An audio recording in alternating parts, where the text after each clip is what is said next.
Hi friends, எல்லாருக்கும் வணக்கம்.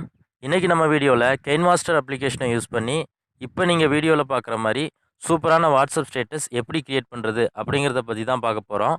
வீடியோவை ஸ்கிப் பண்ணாமல் ஃபுல்லாக பாருங்கள், அப்போ தான் உங்களுக்கு புரியும். இந்த வீடியோவுக்கு யூஸ் பண்ணியிருக்கிற டெம்ப்ளேட் எல்லாமே டிஸ்கிரிப்ஷனில் இருக்குது, தேவைன்னா டவுன்லோட் பண்ணி யூஸ் பண்ணிக்கோங்க. வீடியோக்குள்ளே போகிறதுக்கு முன்னாடி நம்ம சேனலை இன்னும் சப்ஸ்கிரைப் பண்ணலன்னா சப்ஸ்கிரைப் பண்ணிக்கோங்க. கூடவே பக்கத்தில் ஒரு பெல் பட்டன் இருக்கும், அந்த பெல் பட்டனையும் கிளிக் பண்ணிட்டீங்கன்னா நாம் போடுற எல்லா வீடியோஸ்க்கும் உங்களுக்கு ஒரு நோட்டிஃபிகேஷன் வந்துடும். ஓகே ஃப்ரெண்ட்ஸ், வாங்க வீடியோக்குள்ளே போகலாம்.